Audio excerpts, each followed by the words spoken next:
Mihaela is a John Humphrey Plummer Professor of Machine Learning, AI and Medicine at the University of Cambridge. She's one of the directors of the ELLIS Health Program, which is sort of how I know her. And her group is incredibly productive and creative and, you know, is constantly having great papers at all the main machine learning conferences.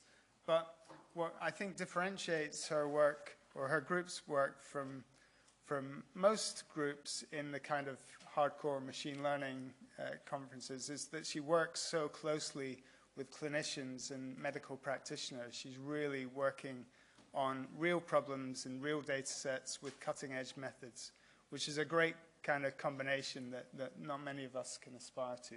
So very inspiring researcher. Because I'm very excited to be telling you today about how we can use machine learning to advance the science of medicine. Over the last decade, I've been working very hard with my students at Magnuson to build tools to empower clinicians and patients. And my main focus has been to address, if you like, the plumbing of medicine, dealing with infrastructural issues, logistic issues, but also building tools for clinicians to make better decisions, whether it's in treatment or forecasting. However, as my research progressed, I started to be increasingly interested in whether we can discover something new. Can we use the data and machine learning tools to discover something clinicians do not know? And can we improve the science of medicine, going beyond just predictions and recommendations? And this is an area that I think is very exciting, but also very difficult. And the reason I decided to talk to you today is to tell you a little bit of the progress we made, but more importantly, to excite you about this area and hopefully to go together in this endeavor. So, powerful machine learning models. Why would we really want to do that? We really want to go beyond predictions, and we really want to be able to have models that can understand the different covariates, the relationships between them, and the different components. We want to be able to experiment with these models, and we want to be able to act on them and understand what the effect of these actions are.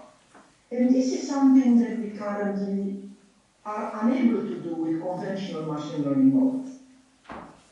How have we gone to do discoveries in the past?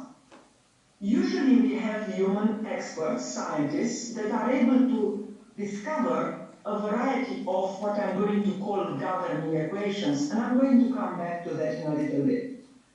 From physics to physiology to psychology. And these brilliant researchers, I guess you are recognizing Einstein, Hill, and Kahneman. Maybe you are recognizing it to be Einstein and Kahneman, but in the middle we have another very famous scientist, Hill, who did a lot on the physiology and closer to medicine. They require brilliant minds, like the scientists highlighted here, to tease out equations from the underlying observations and data to form new hypotheses. But this way of doing research and making discovery is built upon hypotheses. And this hypothesis may not be correct. We know that scientists over the century hypothesized, for instance, that the world is flat. And the reality is that data is not often collected judiciously, and at times even data may be ignored to support a particular hypothesis by a particular researcher. Data may be inconvenient. Also, a disadvantage, and I'm going to talk more about that, is that often experts cannot use too many variables. Their findings will need to be built on few variables which a human brain can use and can interpret. But we are in the era of big data. So how do we deal with larger number of variables? And I will tell you about progress, but also about challenges from this point of view, if it is to use machine learning. Machine learning also, if it is to do discovery, has challenge if we have many variables. And some variables are measured in the lab. It is very easy in the lab to measure them. It's very precise variables. But in the real world, in a patient, for instance, I am here right now, and all I can do is take some biomarkers, take some tests, but it is very difficult to get inside in me to really see what is really happening and do a diagnosis and a correct treatment.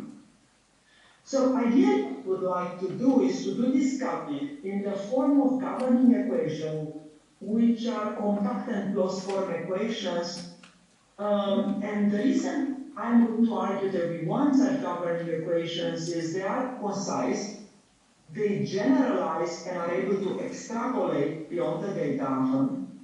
They are amenable to further analysis. We can determine whether a particular equilibrium takes place, whether something will increase and then decrease, and when. They are transparent, and this is true transparency. I work a lot on interpretability, and I need to say, yes, we can determine feature importance, yes, we can determine example importance, but true discoveries need much more than that. They really need discovering equations. And they're interpretable to human experts.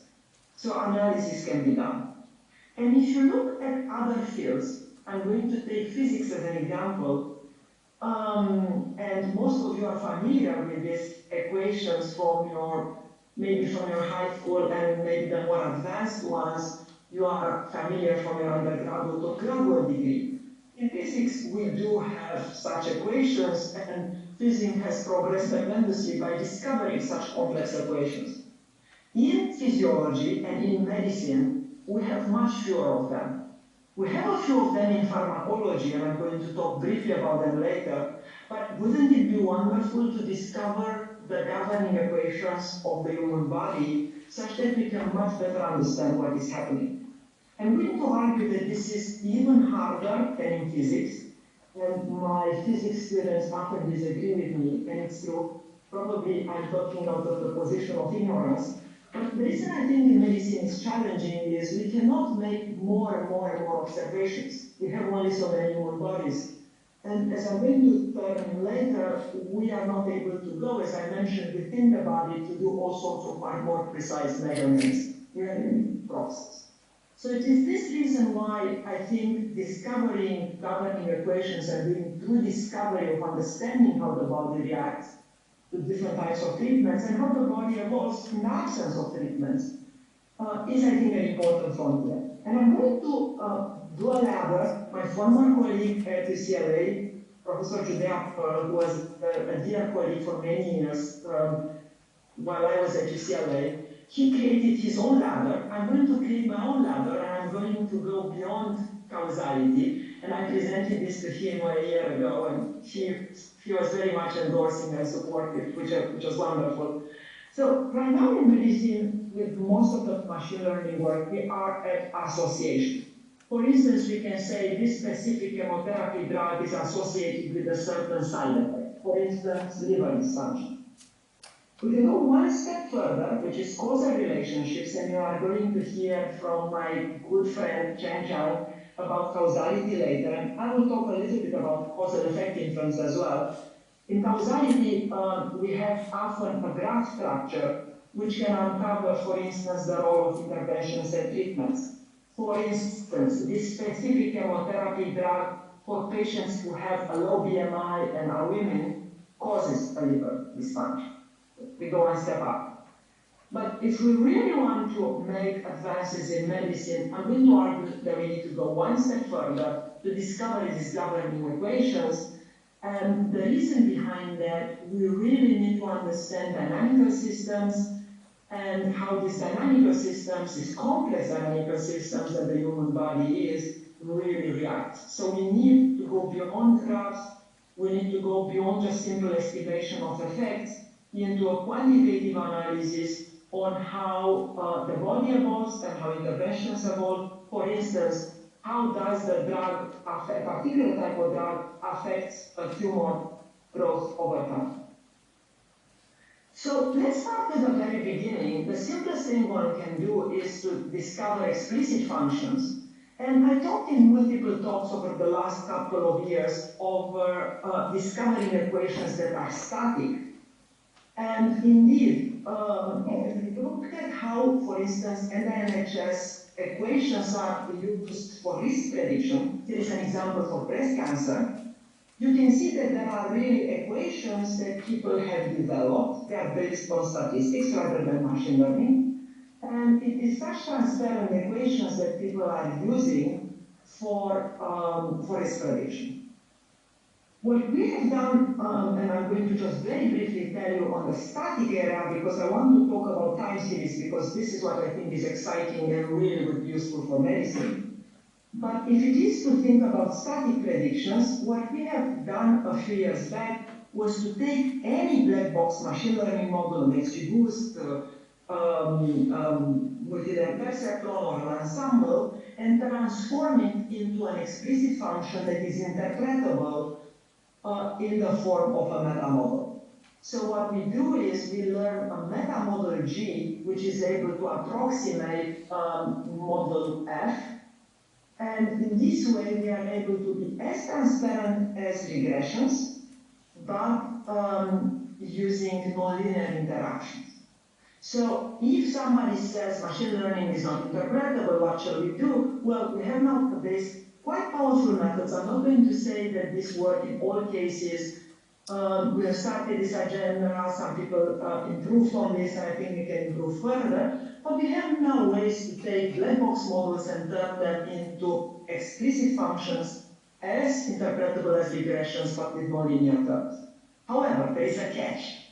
This is only for static cross-sectional data. And what I'm interested in is time series, because as one of my colleagues, Professor Owen McKinney, who is an immunologist, he often says the body and medicine is a time series. So static predictions are less interesting than time series. But for time series, explainable AI is much less developed. So in the session that I had last year, I talked a lot about time series forecasting, and I talked about the first advances in post hoc explainability, which actually come from our lab, Dynamask and Simplex. However, these post hoc explanations are post hoc, as the name says. You can take transformers or LSTM, and then post hoc, you can determine with Dynamask, for instance, what features are important. You cannot do that as easily with Schaar or Line because they are static models, but with Dynamask, you are able to determine what features are important over time. And with Simplex, you are able to determine both what features are important and what examples are important. But these remain post hoc explanations. We just explain the black box in a certain way by looking at features or what example are closest in the mind of the black box machine learning model, but it's not too transparent, so discoveries cannot be made in this way. So if it is to really understand, to discovery, to early diagnosis, determine how to act, we need transparent models. And many researchers have advocated for this, and this is clearly a key issue, and it is very challenging to do that for time series. Again, for static predictions, we can do that. One of my favorite ways of doing transparent models is also doing GAMS, which comes from Rotik Shirani and Hasty, and they are powerful models. GAMS. We in our own lab built also transparent models in the form either of these meta models that I just showed, and more recently, longer ago, we developed something that we call trio of predictors, and this year at AI starts a method that I really like a lot called shares. But these are all static. What about time series? In time series setting, I would like to really represent an entire trajectory, and I want to discover it in an interpretable way. Why do we need transparency? Just in case I need to convince you. For instance, if we want to forecast the tumor volume trajectory from the patient baseline covariates and drug dose, we need such ability to have transparency. And standard XI methods, such as feature importance or example-based methods, are able to answer questions such as how important is a specific covariate, BMI for instance, for the prediction? Or how similar is this instance, this individual, Mihaela, to other patients in the data set? Yes, we can answer such questions. To do really true discovery and true understanding, we need to be able to answer more than that.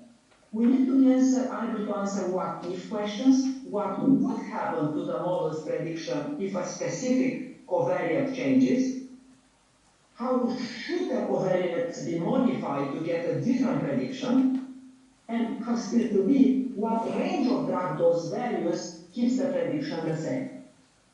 So if it is to really answer such questions, which are much more complex, we need to understand and measure the change in the trajectory if we do these types of interventions. And this is much more challenging than understanding that just change in single layer out.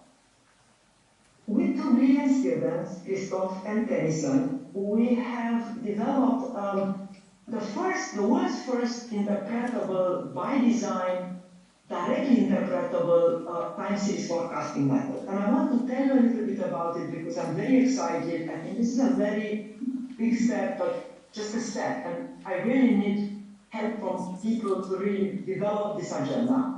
So what we do is the following. We develop a method that we call TimeView, which is able to do both predictions as well as visualization and do that in an interpretable way. So we are taking data sets that contain both static features, information such as gender, genetic information, and so on, and time series information, so biomarkers over time, and we are able to learn a predictive model that's interpretable and visualize it. What I'm going to argue is that we need bi-level transparency for time series forecasting. So what do I really mean by this bi-level forecast? So let's say, level 1, we need to understand how the trend changes as we modify the output. And when I say trend, I mean the general shape of the trajectory.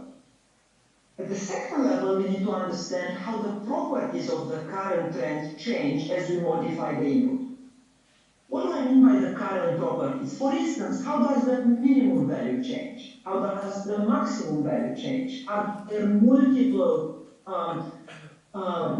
types of changes in the trend within a particular duration? And you see in this example different trends and different properties and the associated visualization.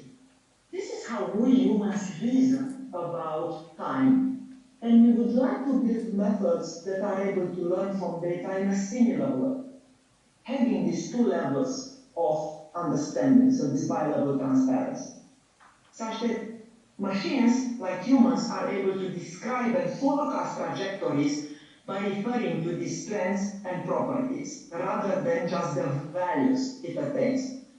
Currently, in machine learning, we just talk about I'm predicting the next value, or the next value, and the next value. But what I like to do now, I want to move beyond that. I want to be able to transparently predict the trends and properties. But how do we do that? How do we achieve this bi-level transparency? How did we create it in TimeView? In TimeView, what we do is we have motifs which describe parts of a time series trend. For instance, increasing and strictly convex, or a straight line with a zero slope. Things like that. As well as the points, the coordinates at which this can be mapped to the properties of a trend. And so we have these motifs, and what you see here is a variety of dynamic motifs that we are currently using in TimeView. These are not the only ones, but these are the ones that we have used in TimeView. There is an extension in the appendix where we look at more complex motifs, but these are the initial motifs we have used. And then what we do is we take these different motifs and the points between motifs, the place where the motif is changing, we call it a transition point, and the coordinate can be mapped to the properties of the trend. So these transition points between motifs correspond to local minima, local maxima, inflection points, and these are the exact properties used in, for instance, the standard mathematical exercise of function sketching, where the goal is exactly to understand the function. So if you know in math, we often do this function sketching. It is similar here. We want the time view to forecast exactly these different motifs, but also the transition points where these motifs are changing. Then, what we are able to do is we are able to formalize the notion of a trend by defining the composition of a trajectory to be the composition of these different motifs and the places where this is happening. Wouldn't it be wonderful in terms of discovery to say Mihaela's trend is going up to a particular point a week, and then everything is going to go fine, and things are going to go down. But maybe after again a month, things are going to go up again. So it would be very nice to know how the trajectory of a particular disease or a particular biomarker is going to look like in the long run, and understand it in terms of such motifs as well as transition points. What do we do in terms of model training? I'm not going to go into all the details because this will take too long and maybe be somewhat boring. But we have a quite sophisticated and intricate algorithm that combines some ideas from deep learning, but because we need to learn interpretable functions, we are also learning using our method B-spline basis functions and the knots associated with that. So yes, we have deep learning looking underneath method, but what it does do, it empowers the learning of these transparent models, and we are learning some of these splines. What are we able to achieve with that is we are able to achieve this bi-level transparency, and we are able now to predict as well as visualize. So we are able to tell you where are the transition points and where are the trends, and you are able to play with the different variables. You can say, what would have happened if this person would have been heavier or less heavy? What would be happening if the person is older or less old? What would happen if I give a particular intervention? The dose would be higher. And we are able to visualize what's happening in the short run, in the long run, and how the motifs and the transition points are changing. So this is, if you like, for time series prediction, but it remains just time series prediction. So it's a step, but it's an important step, and just a starting point. I'd like now to talk about dynamical systems, which are even more complex than explicit functions or time series forecasting. And this is really taking data sets and trying to learn from data dynamical systems that evolve over time. And this is a much harder problem. And what it has is it takes really data to learn from data differential equations, ordinal differential equations. And these are commonly used to describe continuous time dynamical systems, both in physics, in pharmacology, as well as in physiology. And they describe the change in the infinitesimal time. So we are dealing this time with derivatives, and this is a challenging problem. So what we would like to do is we would like to take data and build machine learning algorithms that they are able to help us discover the structure inside in the form of discovering ordinal differential equations, transparent ordinal differential equations.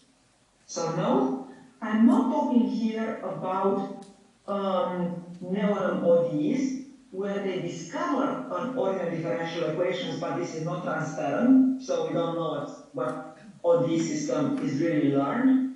Here I'd like to improve the bar by looking at discovery, so we want to learn unlike neural ODE, transparent ODEs. And this is challenging, and we know that for quite some time, because we are not able to really observe the derivative.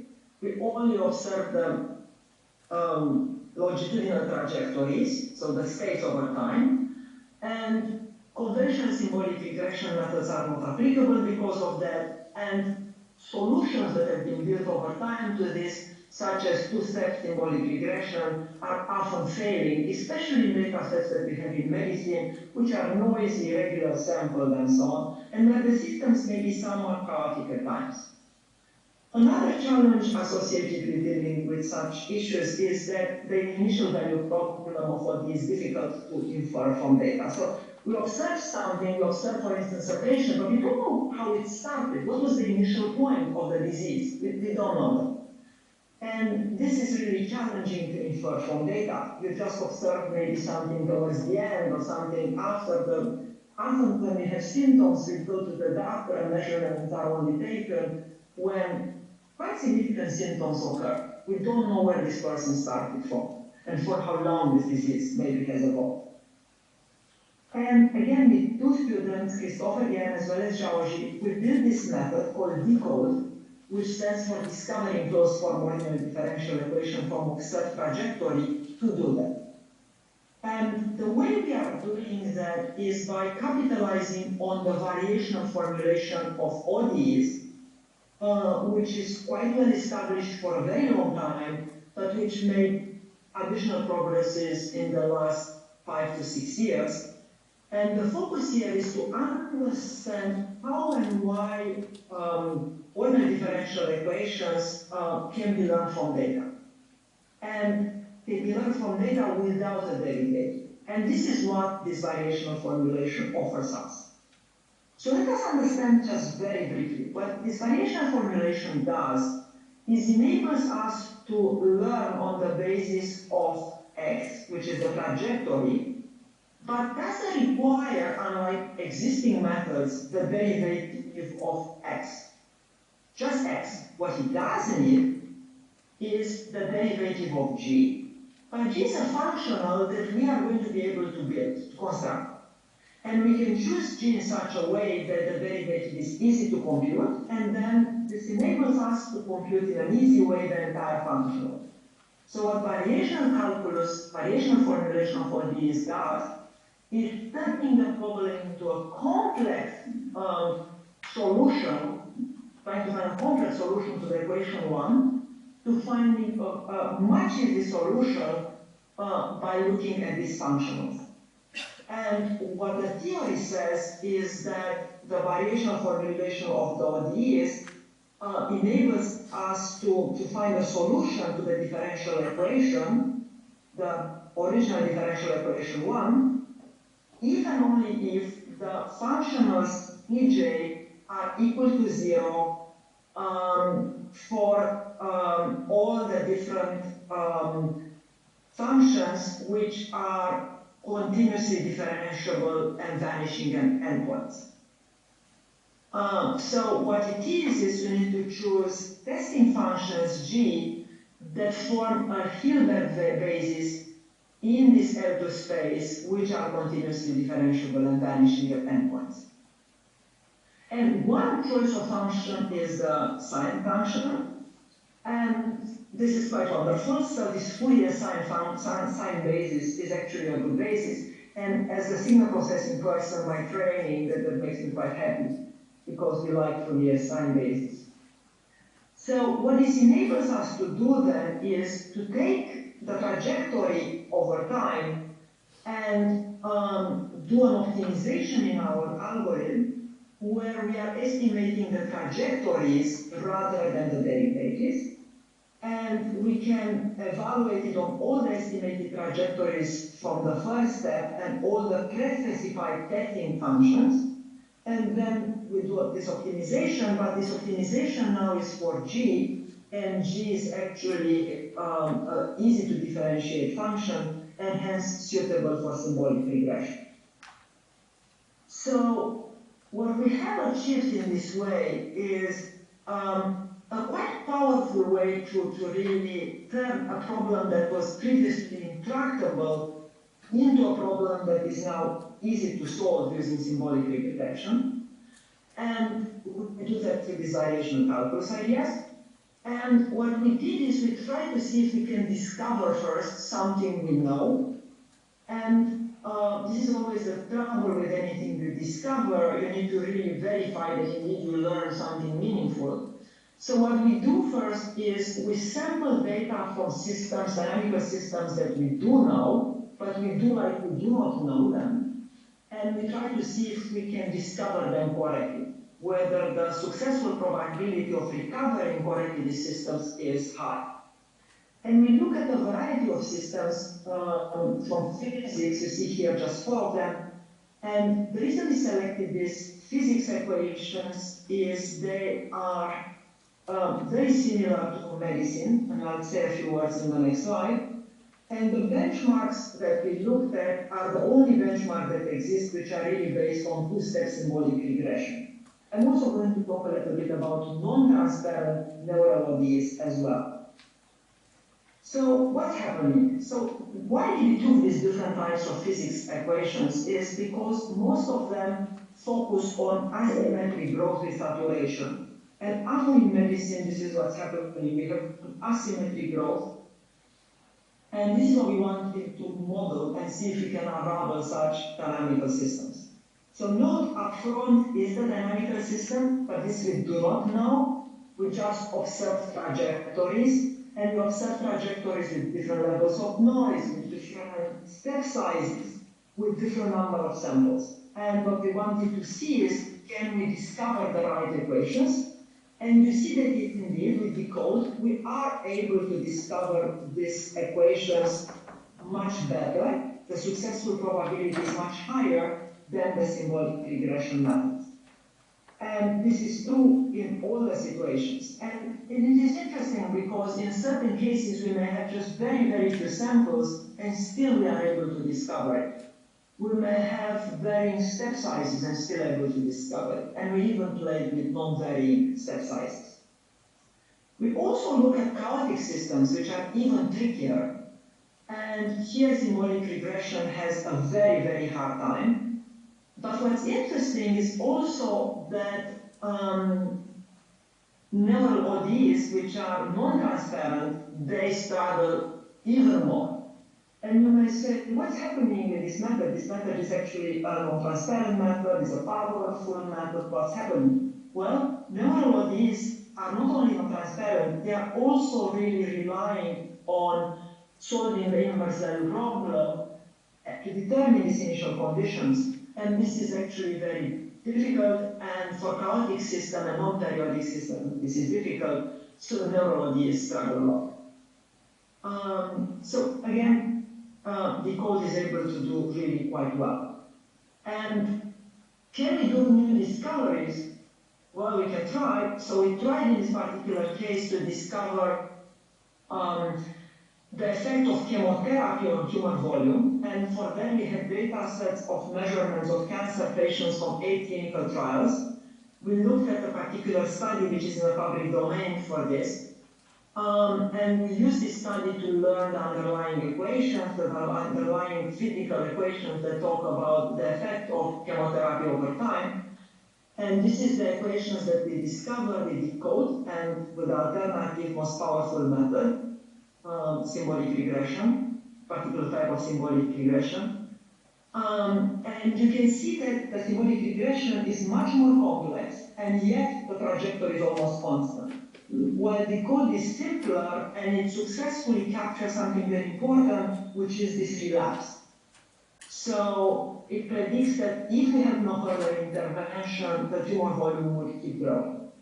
So this is a good begin, but we don't know whether this is correct. So since then, what we have done a lot more is join forces with pharmacologists, because they are the ones that are building a lot of these models in the form of pharmacological models, and together with them we are trying to debug whether the findings we are making with the code and a few other methods are indeed the correct ones. And this is exciting. I will not talk about this in this talk because it's a little bit more applied work, we need maybe a little bit more knowledge on medicine, but I just want to say that one of the antibiotics that I recently took, quite powerful antibiotic called vancomycin. We exactly for vancomycin, we're trying to learn better models for understanding how to dose it and how to give it to patients with different characteristics. But this is challenging because these models, as you have seen, do not have a lot of variables. The reality is that we learn from data that may contain 10, maximum 20 variables. And the reality is that this is what happens in the lab. In the lab, both the humans, the pharmacologists, as well as us, the machine learners use relatively few variables. Another challenge is that often, the variables that we measure in the clinic, in a patient, are high-dimensional, and they are less accurate. Often what we measure in the lab are variables that are fewer and more precise. But in the body, of the human body, often we don't do that. We often, if we go in the practice in the clinic, we are measuring proxy variables. So because of that, scientific methods that pharmacologists build are often incomplete and potentially incorrect and non-personalized.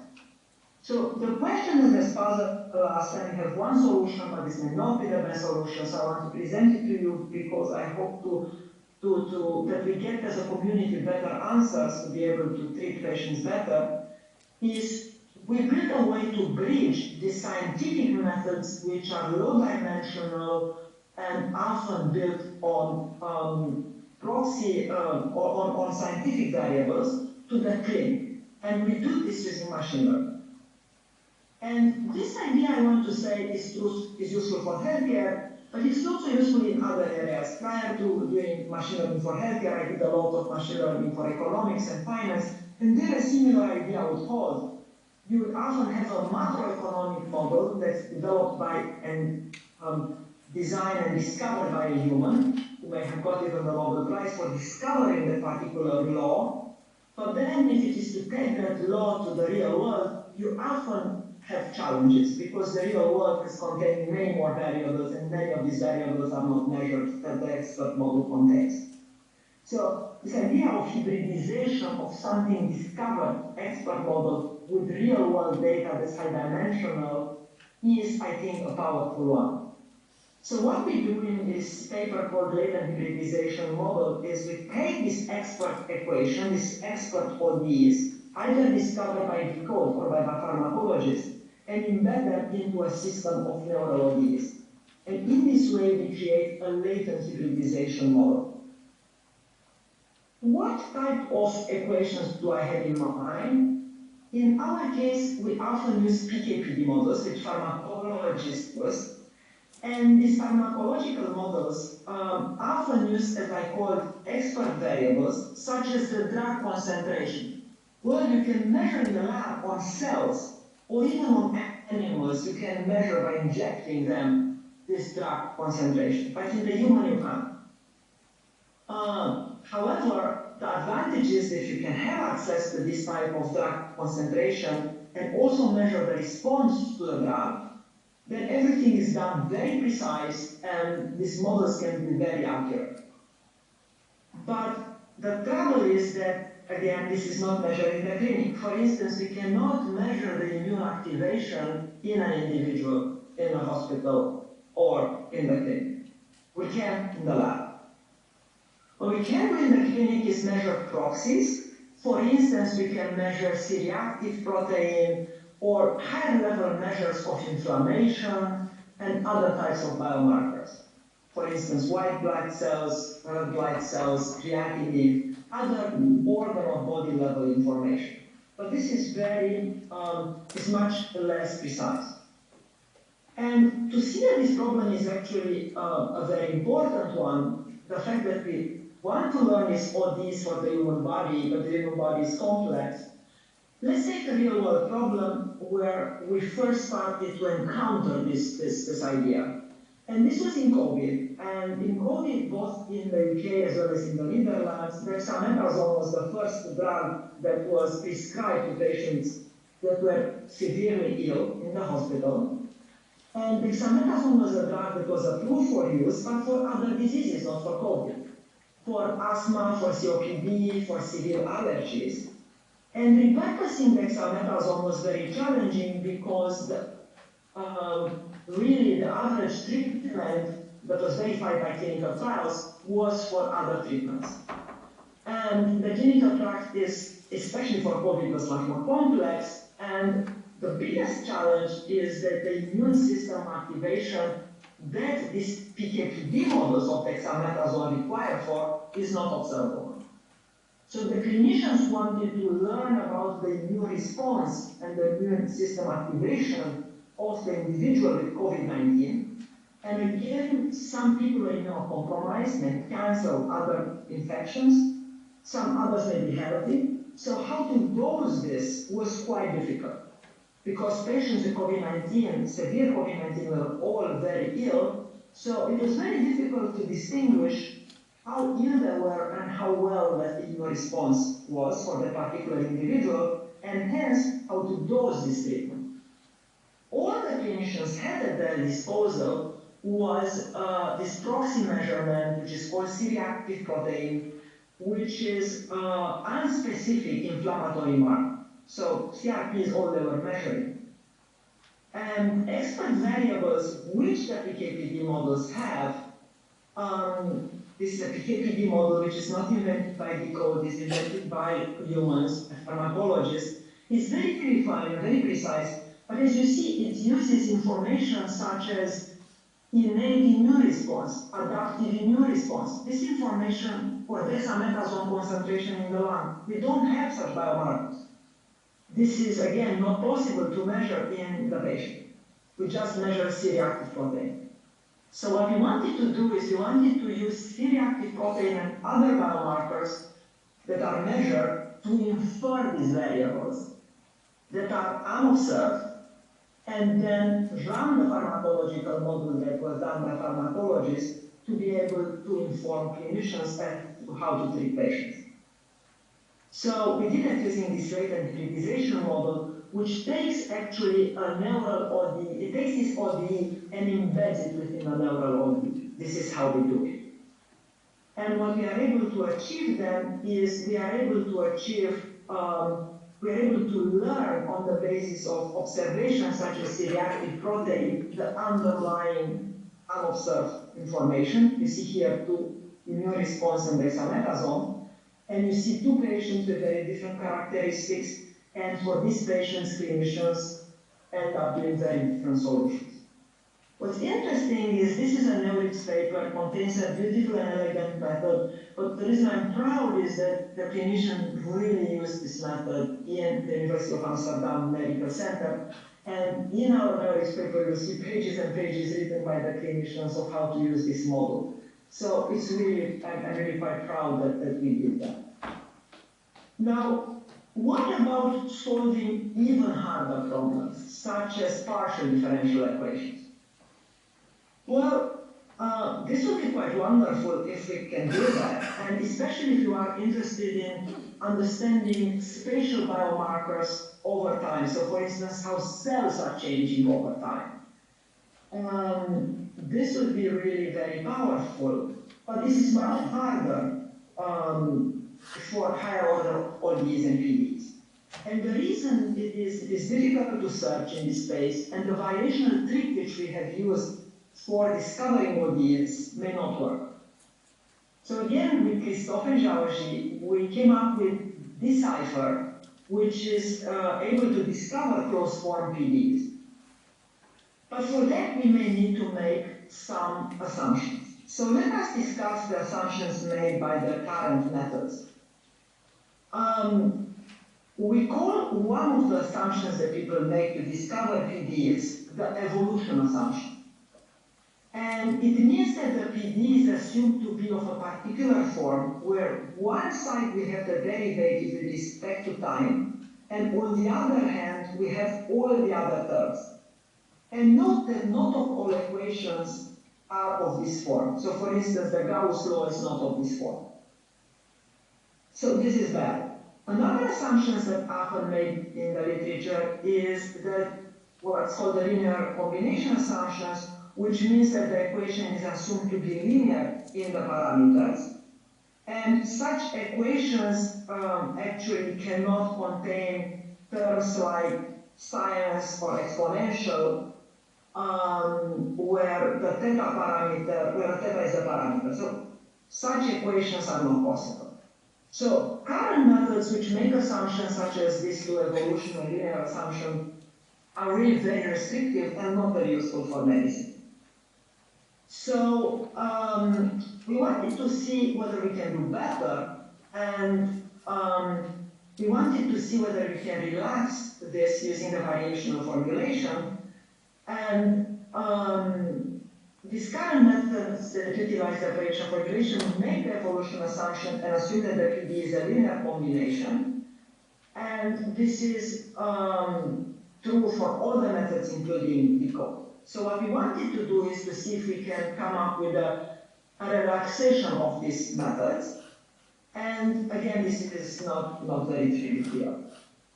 So what is really challenging here? If you recall the variational trick that we discussed before, we used a variational trick, and in the variational trick, we did it because we wanted to just focus on the derivative terms, the terms here in green.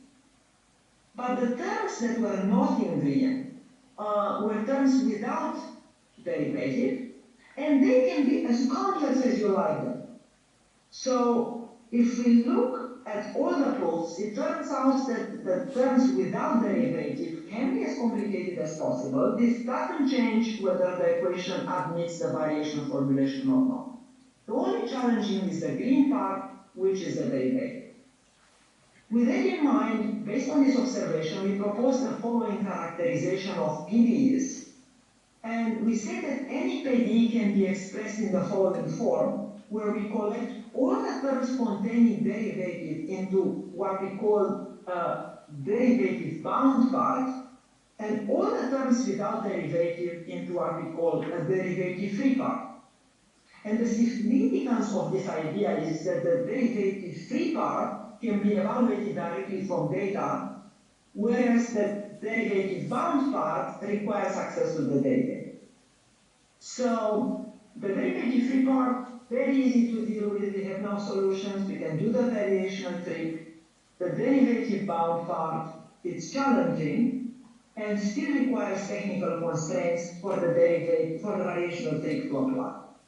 So what we did is we defined what we call a variational ready PDEs, which is a new class of PDEs, which is the broadest family of PDEs known today that admit the variational formulation. And with this in mind, we are able to really build actually a quite powerful algorithm for decode for these variational ready PDEs, which doesn't assume linear assumptions or evolutionary assumptions. And this cipher consists really of 3 steps. In the first step, we choose the dictionary of derivative terms that form the basis for the space of derivative bound parts.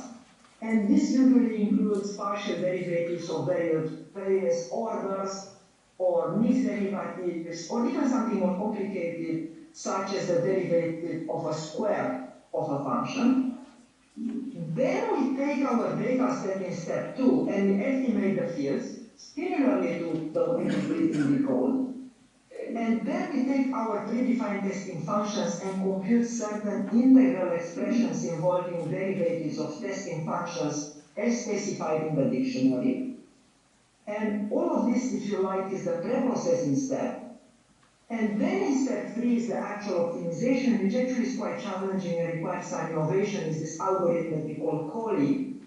And this is similar to decode because we use a symbolic regression to suggest a closed form solution, but it is a little bit more challenging than that, and it involves a more sophisticated optimization problem. If you are interested, I refer you actually to the problem, to the paper.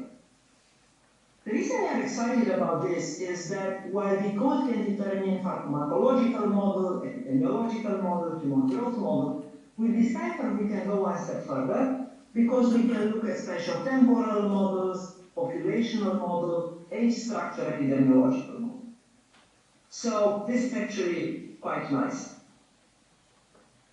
However, I talked about this discovery ladder. So at this stage you may wonder, well, can you make a bridge to causality and to interventions? So in the last couple of minutes, I'm going to talk about that. how can we make a bridge now to causality and interventions?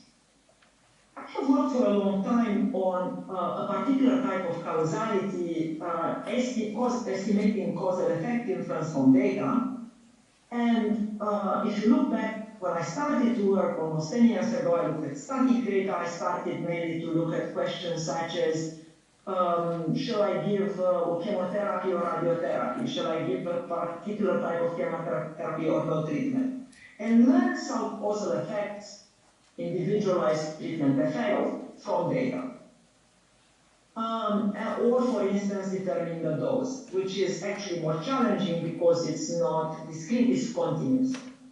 However, the most interesting question is, can we learn time, treatment effects over time? So that's what I want to tell you briefly.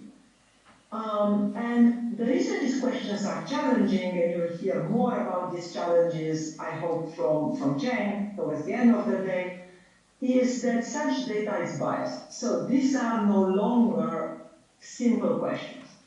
Our data sets contain different types of interventions. Some patients may be treated, some patients may not be treated, some patients may be treated many times.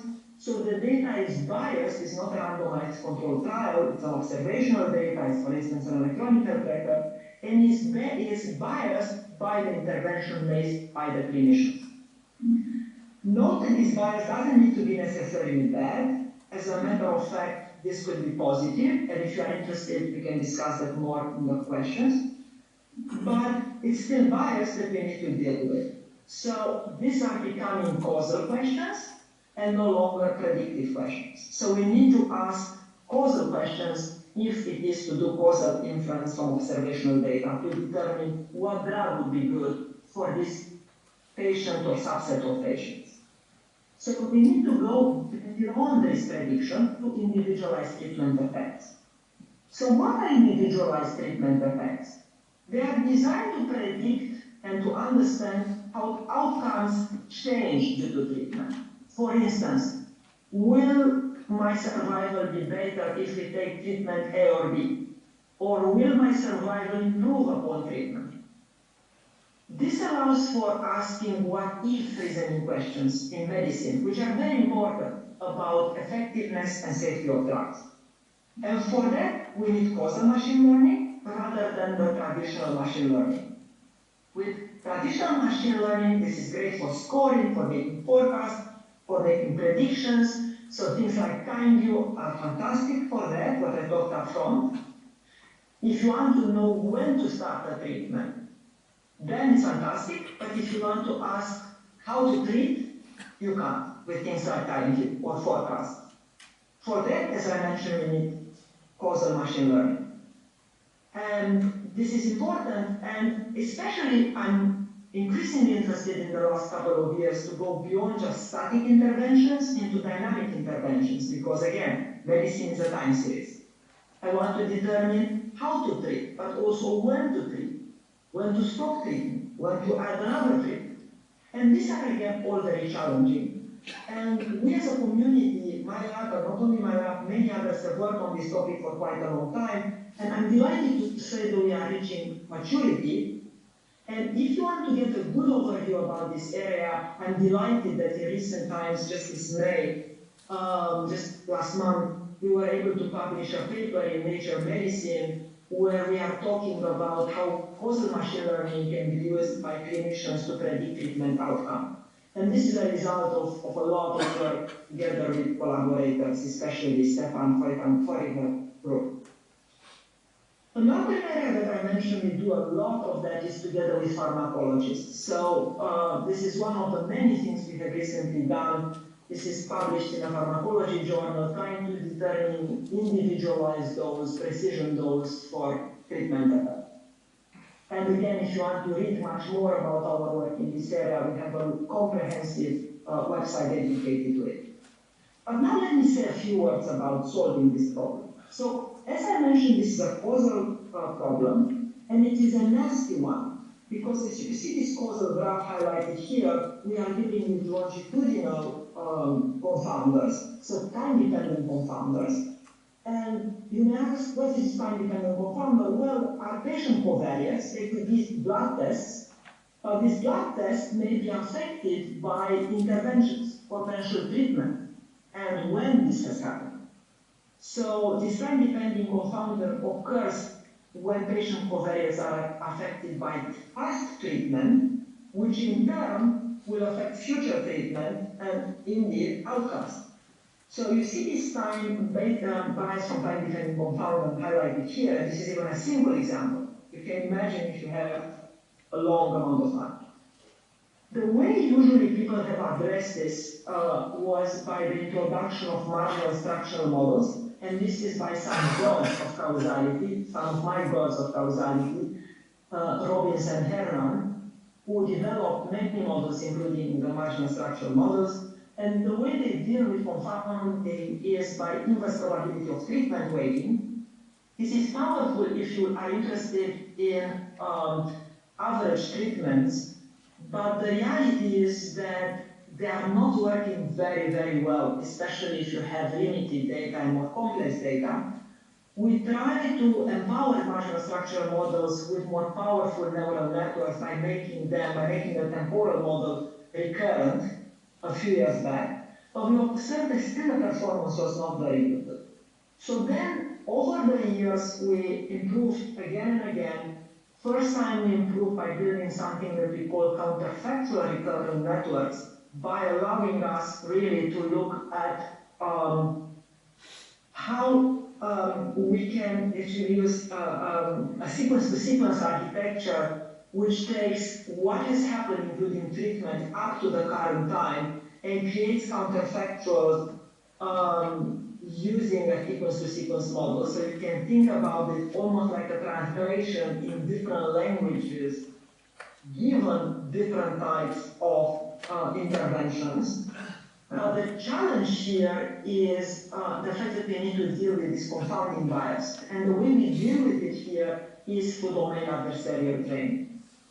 Since then, very recently, people have taken this model and built an even more powerful model using transformers. So we have now a counterfactual transformer network that similarly, like in our paper, does adversarial training but has a much more powerful transformer architecture. Another thing that we have done in our own group is, but in medicine and electronic health records, we don't have regularly sample data. We have sporadic and irregular observations. So what we wanted to do is we wanted to really deal with irregular observations, and for that we have used neurally controlled differential equations to do that. So this is an improvement because we are able to have this irregular observations. The challenge though, suddenly as you see, all these things are starting to be opaque. Okay. I want to say now a few words though about these methods that I mentioned to you are all neural networks. Yeah. So what about really discovering something more powerful and to discovery, as we said at the beginning of this talk? So if you look at the causality literature for treatment effect inference, static and dynamic, is really a black box. And what we would gain, if it is to move to something interpretable for causality, we would gain interpretability, as I mentioned. We are suddenly then able to do these causal interventions, but observe them on the basis of very understandable and human understandable models. Naturally, we are going to be able to deal with irregular sample and continuous trajectories. Methods like decode, decipher can deal with that without a problem. We were able to have a smaller hypothesis space, so learn from less data. And our hunch was that we'll achieve better performance in several scenarios. But there are challenges, because if you look at the way we learn, for instance, with these counterfactual recurrent neural networks, there are different ways to learn from data than the way in which we learn with decode or decipher. And the problem descriptions are really different. And often static features are not considered in the ODE discovery literature. Also, the different types of treatment exist: continuous, binary, categorical, multiple. And none of that existed in the OD discovery literature. So what we did, and again, I'm very, very proud of this paper. This is an oral spotlight at ICLR. We have an OD discovery for longitudinal heterogeneous treatment effects. So what we did in this paper, we created for the first time a bridge between the causal effect inference, the time series causal effect inference literature that builds on deep learning methods, the ones that I presented and to which we have done pioneering work, with this discovery agenda, which is transparent and much more actionable. And for that, we needed to reconcile some differences. So what we did is actually, we were able we created really a framework that allowed us to translate any OD discovery method into a treatment effect formulation and vice versa, and be able to really discover how equations on the basis of this data, then by being also transparent. And we do that using a method that we call insight. And this method is one of the hopefully many that is to come, where we are discovering transparent interventions and transparent results of interventions using OD discovery methods. To understand why this was so challenging, we actually worked on this for more than a year, is that the treatment effect estimation data that we often use is the one that's shown on the left. So we have treatment effects with biased samples, and we learn directly from this data using counterfactual recurrent neural networks, for instance.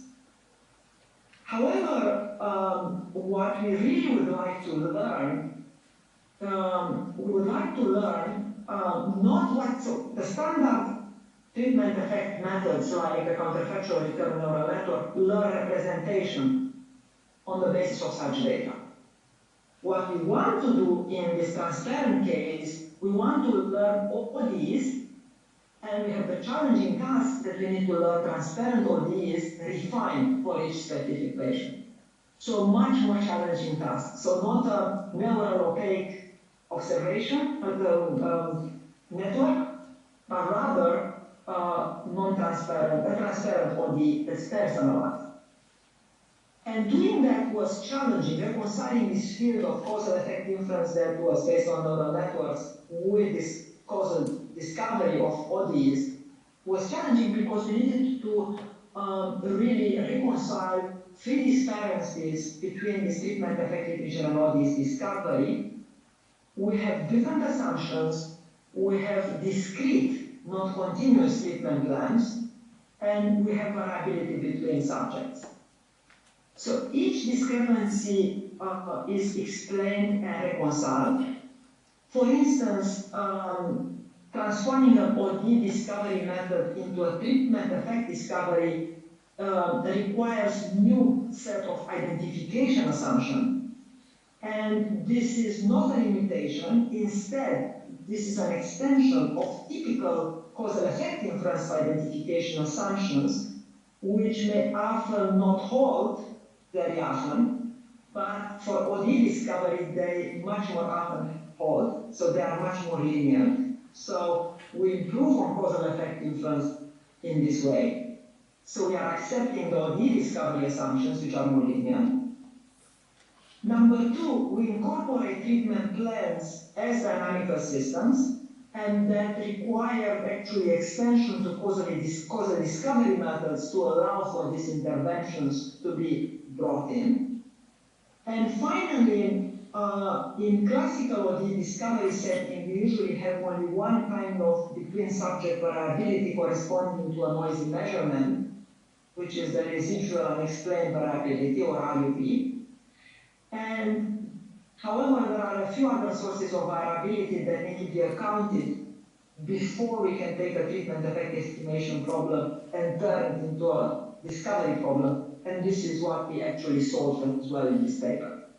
So finally, we have a bridge, if you like, between causal effect inference literature to these additional higher level discovery methods that are now allowing for interventions and which are transparent. This brings me to the end of my talk. I really hope to entice you to think differently about not only building machine learning in medicine for prediction and forecast, but also trying to do real discovery, trying really to understand and have transparent equations and dynamical system equations, because if we can do so, we can empower scientists, discover new knowledge, new structural knowledge, and then if the structural knowledge is not good enough, we the machine learners can go back with additional data, the more powerful algorithms, and hopefully in the end we end up with discoveries which can be indeed used at the better side because they are powerful and interpretable for clinicians. And in this way, I'm going to propose that we need to go beyond causality, we need to consider time, and even more important, we need to consider dynamical systems. So I know that everybody is very excited about causality, and so am I, but I think we need to go even further if it is to make a big impact in medicine. Finally, I want to say that if you want to discuss with my students as well, we have a set of engagement sessions that we run every month. This week, actually on Thursday at 4 p.m., we are going to have a session talking about diffusion models. And these sessions are run by my students. They present some of their work, but we also have discussion with industry leaders. And we have two very exciting industry leaders joining us this Thursday. So if you're interested in diffusion model, please join us. And finally, I want to say that we run our own top school. And what summer school that we are running is a little bit different. I want to highlight it here. It's a summer school that's going to be online, and which is the world's first summer school that mainly focuses on clinicians, medical students, biologists. So if you are in the room and you are not a machine learner, but you are somebody who wants to learn more about machine learning, this summer school is for you, because we are going to run it into a no-code fashion. And we are going to take you by the hand and from very basics to go all the way to cutting edge using the no-code platform that we have built especially for this purpose. Thank you very much.